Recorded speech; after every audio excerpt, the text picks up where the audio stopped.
welcome to the So Essential vlog. I'm Lucy and I'm here today to talk you through my latest makes, and I am so excited about this video, guys. I can't wait to share it with you because I finally made a pair of the ginger jeans. Yay! Here they are. I'm so excited. Definitely the best pair of jeans I've got fit wise, and it was the most enjoyable project. It's definitely my proudest ever make, so I can't wait to share all the details with you. I've also made this t-shirt as well, but we'll talk about that later. Let's talk jeans first. As always, the pattern and the fabric I used is available on the website. I'll pop links to those below, and I'll also be giving you my top tips for construction, some of the little handy tools I use to make life easier as well, and you'll find links to all of those below as well. So it was a big project, a big undertaking. So I've made some notes and stuff. I might need to refer to those at some point just to remind me, but I'll talk you through the pattern and the fabric, the sizing and any adjustments I made, so how I managed to get the fit right, and then also construction techniques as well. So I'll give you a really good detailed rundown of this super duper enjoyable project that just really felt like I was stretching all my sewing skills and fitting skills, and I just absolutely loved it. I can't wait to make another pair. So let's just show you anyway. So here they are. I decided to make the high-waisted version just because I love a high waist on jeans and trousers, and I went for our black or charcoal, stretch denim. So it's not a massively stretchy denim. It's got some stretch in it, some spandex in it, but I think it was ideal for this pattern because you don't want something that's going to massively stretch out of shape from wearing, and because these jeans are so tight, I think it does help to have a little bit of rigidity in them. I've worn these, this is the second day I've worn them now, and they haven't really sort of creased too much or stretched and gone baggy too much. So here you can see the full length of them. I tapered the legs in here because they're supposed to be like a stovepipe leg, which is a bit straighter, but I tapered them in to make them properly skinny jeans, just because that's my preference, that's what I like to wear.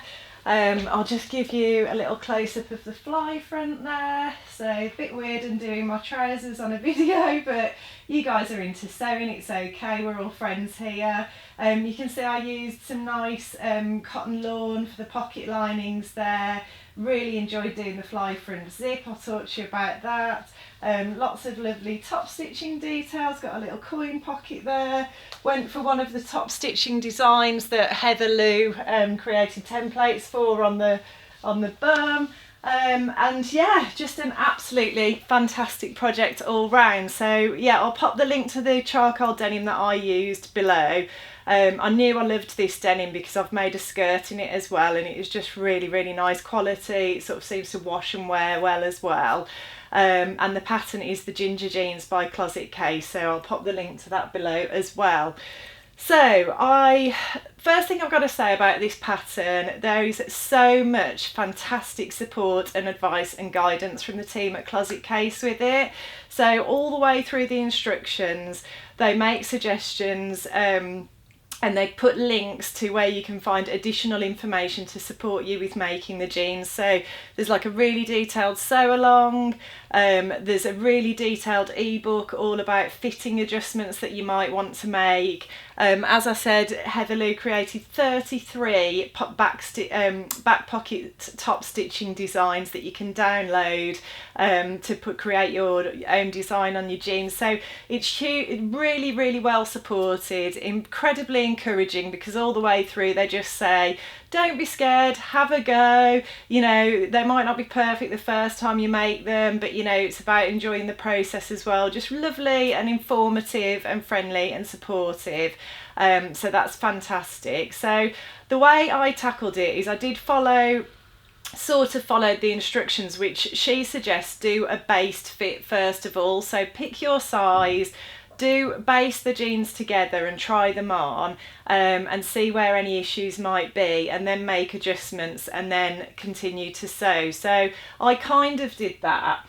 I chose a size 10 because I am I chose a size 10 because it's a 29.5 inch waist, and a 38.5 inch hip. Now I'm really a sort of 29-inch waist and a 38-inch hip, so it was half an inch bigger than my actual body measurements, but I thought, you know what, that's great. I'm sitting pretty much in one size, and if anything I might need to size down, so that was a really good starting point for me. But if you do need to grade between sizes, Heather Lou provides advice on doing that as well. The sizes range from a 0, which is a 24-inch waist and a 33-inch hip, up to a 20, which is a 39-inch waist and a 48-inch hip. But yeah, so I chose my size 10. And what I decided to do was I got the zip in and the front pockets, I got all of that in properly at the start, and then I basted or tacked everything else together. So for anyone who doesn't know, basting or tacking is when you use a really long stitch length that's easy to unpick because you're just temporarily sewing things together to try them on. So I did the zip properly, as I say, the fly front zip. The instructions for that were really good and worked really well. Got the front pockets in because I knew like the majority of the adjustments were going to be either on the back at the yoke or on the side seams or the inseam. So that's how I started, and then what I did was I referred to Heather Lou's fitting book, and I could see from the first fit actually, I was really pleasantly surprised. There wasn't a huge amount of work to do, but the problem areas I had were I had drag lines across the front here. Now you're always going to get some drag lines across the front there. You're always going to get some drag lines everywhere because you've got to have room for movement. You know, you've got to have some wearing ease there. But there was more drag lines across there than I wanted to see.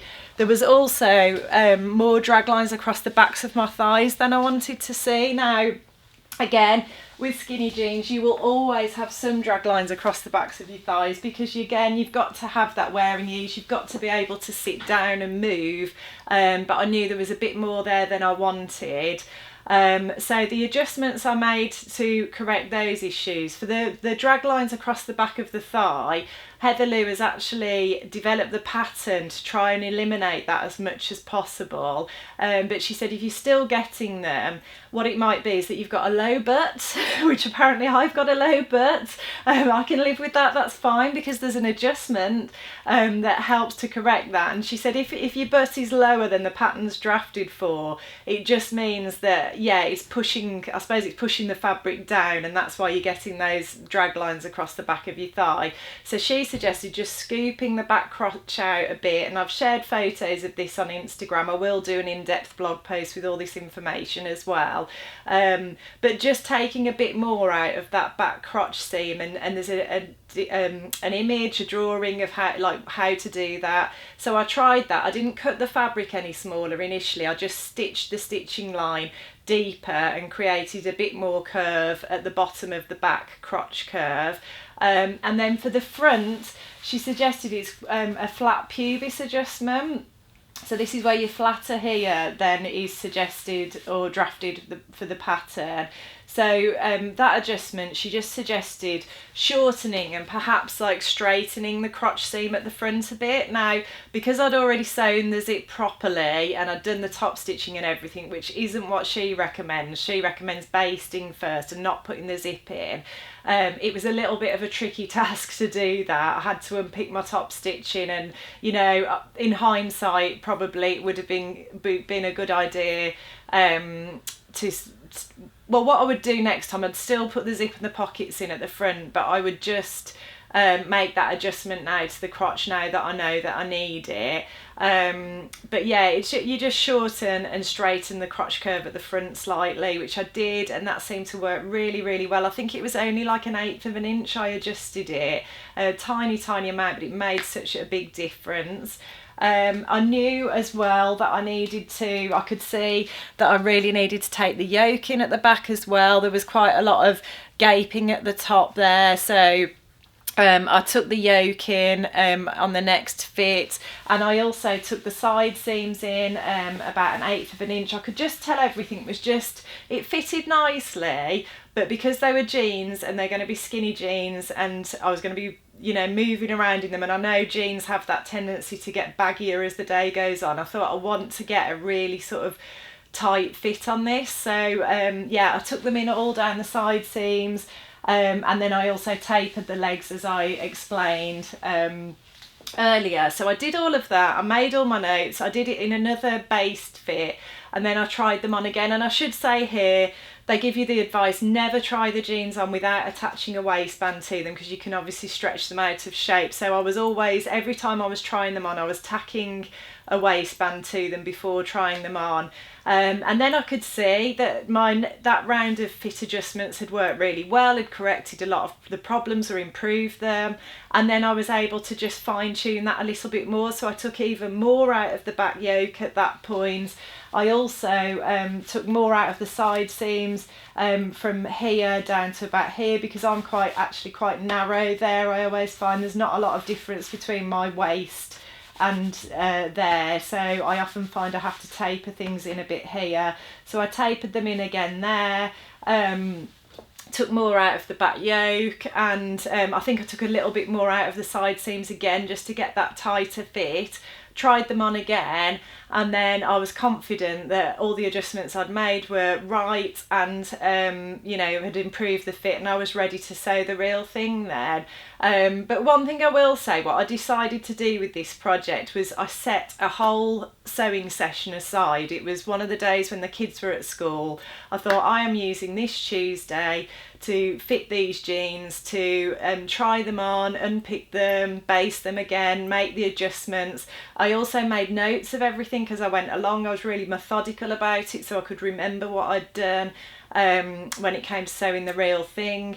And I think that was a really good approach to have, because quite often when I've been fitting things like that, I can get a bit impatient, and I just want to get on with the sewing, and I rush things, and I don't keep a record of what I've done, and I sometimes get into it, you know, I have been known in the past to get into a bit of a mess with that. And actually, by setting that day aside as well, I really enjoyed the process. It made it enjoyable, because it was like, this is the day that I will be doing this. I'm not missing out on sewing time, because I have planned to use this time to take my time to get this right, and make something I'm really happy with. So that worked really well, and that would be my top tip for it. So as I say, you know, my size was sort of half an inch, my actual body size was half an inch smaller than the suggested measurements on the pattern packet, and I did end up taking them in quite a bit. I also had to shorten them a lot as well, so I took nearly 2 inches off the length. Now they're drafted for a 32-inch leg. My jeans that I've got at home are all 32-inch, but this pattern seemed really long on me. So I did have to shorten it quite a bit. But then one thing I will say as well is that I didn't sort of take into account the fact that when you start wearing them and moving around, they do ride up a bit, especially if they're super skinny jeans like these.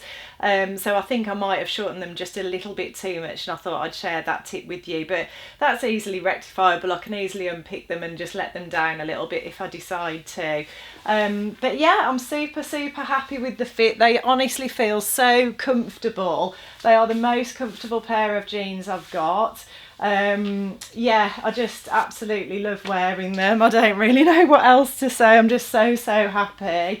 In terms of construction, the fly front instructions, as I said, were fantastic. I'm really pleased with how that turned out. I think it's got a lovely, neat finish. And yeah, just really pleased with that. Really pleased with all my top stitching as well. I've got some great tips for you with regards to the top stitching and getting great results on that. So I'll talk you through all of that now. So for top stitching, my main points were, lots of people don't realise, but you should only use top stitch thread in the needle. You shouldn't use it in the bobbin thread, and that's a mistake I've known even some quite experienced sewists to make. So just bear that in mind. Always use the correct needle, so a top stitching needle, or you might be able to use a denim needle with a bigger eye. Take it slow as well. Lots of machines have an option to slow things down. I know mine does. So when you're doing some of the trickier bits, just slow things down a little bit, slow the speed of your machine down so you can take your time. If you haven't got that option, you can always stop using your foot pedal and just turn the hand wheel. That's a useful thing to do. Also use a foot with seam markings on if you can. So I've got a lovely little 1/4 inch foot, which is fantastic, which I always rave about and use in most projects, to be honest. And that's got markings on it for 1/8 and 1/4 of an inch. And that just helped me to be really, really accurate, because I could line the markings on the foot up with the edge of the fabric and make sure I was top stitching an equal distance away from the edge all of the time. I should also say about when I did the waistband, that can be like one of the trickiest areas, top stitching the waistband, because obviously when you get to this bit here, this corner here, you're going to be in a situation where the your sewing machine foot is going to be hanging off the edge of the waistband, and it hasn't got anything to work against because it's got a gap between your foot and your needle plate. Because the fabric's so thick, your foot's not touching the needle plate at the back, but it is touching the fabric at the front, and it's got nothing to work against, and sometimes that can cause some real problems. But in those instances, there's a super cheap, super easy to use, fantastic gadget which I love, which is a humper jumper or bulky seam aid. So you can see the one that I've got here. Lots of sewing machines actually come with these, and it's the sort of thing people look at and think, what on earth is that? But all you do is, I did share a video of this on Instagram as well, you just push the gadget underneath the back of the foot, and then the foot can rest against that at the back. It's resting against the fabric at the front, and then it can sew no problem. And that helped me to get round those awkward areas here, and I was really pleased with the lovely neat top stitching there. So that's a good little tip. When I did my buttonhole rather, I used a buttonhole cutter rather than a seam ripper. I just think these are much better because you're not going to rip through your stitches by accident. You just position it on top of the buttonhole and give it a whack with a hammer with like a big chunk of wood or something underneath, and it just cuts that buttonhole open without ripping through the stitches, because you've got accurate positioning with it. I also used a bit of this fray stop or fray check, whatever you want to call it, on the buttonhole before cutting it, because that just prevents the fabric from fraying. I also used basting tape for positioning the zip before sewing it, which was really good because I could just move it if I got the position wrong more easily than I could with pins. So I think that's most of my tips in terms of sort of gadgets and tools that I used. I'd also say if you're doing bar tacks, don't use top stitching thread. I made that mistake a long time ago on a denim skirt. I couldn't work out why I couldn't do the bar tacks, which are these little things here that just it's just like a little row of satin stitches basically. And yeah, just use normal thread for those because the top stitch thread's too thick, so it's quite a densely stitched area. Just use a normal thread for those. And then for the back pockets, I did use the template, as I said. Heather Lou created 33 templates like this, which you can download. You just have to sign up for their newsletter. And there's loads of different designs, and I just positioned that on the back pockets, and I used this clover tracing wheel, which is really good if you want to create seam allowances and stuff. It's got these two wheels on that you can position at different points, but you can also do twin lines of tracing as well. So I just used that. Just trying to get that to focus. Sorry about that, guys. Yeah, I just used that tool for tracing the pattern onto the back pockets with some Chaco paper as well. I'll put links to all of this stuff below because I realise it's a lot to take in, but that helped me to get a really nice design on the back pockets and get accuracy. But I think that's everything. The only other thing as well with top stitching, I had a 2 machine setup. If you've got a spare machine, it helped me speed up the process having one machine set up for top stitching and one set up for normal sewing. I could jump between the 2 machines then instead of having to change my needle and my thread every time, so that was really useful. And I think that's pretty much it. The other thing I will say is I did cut the jeans on a single layer as well, because that was suggested by Heather Lou. She said, you know, you're more likely to get that annoying twisting if you cut on the fold with denim for jeans. So I did cut on the single layer. I did everything by the book. So I thought, if I'm going to take the time to make this project, I want it to work out as well as it possibly can. I want to know I've done everything I can to make it as successful as possible. So I did follow that advice. She also made points about the waistband. She suggested you could, if you were doing the high-waisted one, you might not want to interface the waistband so it's softer. And I sort of thought about that, and I thought, you know, I'm a little bit worried about not interfacing it, because even if I interface it, denim probably will stretch and give. And my logic, I really ummed and ahed about whether to interface or not to, and in the end I did, because I thought I can fit the waistband to my body and make sure it fits if I interface it, and then if it gives a little bit, it's not going to give that much. But I thought, if I fit it to my body without the interfacing and then it really stretches, it's going to be too big and it'll really annoy me. And I'm so glad that I chose the interfaced option, because lo and behold, when I first finished them, I thought, oh God, are these a little bit too tight? Have I gone a bit over the top? But actually not at all. You know, you can see there, after a couple of days wear, even with some quite sturdy interfacing I used on there. She suggested using a knit interfacing, which I didn't really understand for a woven fabric. I know it's a stretch denim, but I didn't really think that that would be the best interfacing to use. I use just a normal woven interface, and I'll put the link below, and it's quite a sturdy sort of medium-ish weight fusible one, and I'm really glad I did, because I think it would have just really gone quite baggy around the waist if I hadn't have done. So yeah, so that's all of my construction tips. You know, just be patient, take your time, follow the advice where, you know, like cutting on the single layer, that sort of thing. You know, use the gadgets that are going to help you and going to help you make your life easier. And yeah, it's just been an absolutely fantastic project. I don't think, the only thing I haven't done, which I'm sort of umming and ahhing about, is I haven't added any rivets. You know, like the little metal circle things that you get on jeans, and I think I would like to do that actually, like on the back pockets maybe, and you know, on the coin pocket there, just because I think that would give the jeans the really sort of professional edge and finish that I wanted them to have. So I think I might still do that. If I do, I'll share it with you.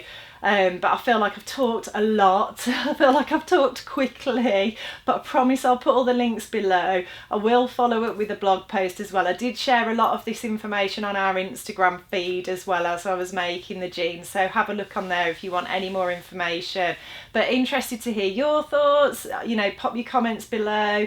Let me know what you think about the rivets. Should I or shouldn't I? But yeah, I've got to say, I'm so pleased that I took the plunge. And like I said at the start of the video, you know, this was off the back of quite a tricky project, making a blouse that was supposed to be simple and turned out to be really difficult because of a few issues and my mistakes really. But you know, I thought the jeans, you know, would be really a difficult project as well, but actually it wasn't at all. They were really enjoyable. I wouldn't recommend them for a complete beginner. You know, I mean, if you're a complete beginner and you don't mind sort of having a difficult project, or you're not fazed by, you know, challenging things, then why not? You've got nothing to lose. But if you're a beginner that thinks it could knock your confidence, maybe leave them so you've got a bit more experience under your belt. But you know, just thanks to the really good instructions and just the thousands, if you look on Instagram, there are thousands of people who've made this pattern and all rave about it. So you know, if you're somebody who's been thinking about making a pair of jeans for a while, you're not sure whether to take the plunge, whether to have a go, I would say just do it, just go for it, because I was buzzing after I finished them. I'm still buzzing now, you can probably tell, and I haven't really shut up talking about them yet. So yeah, that's the ginger jeans.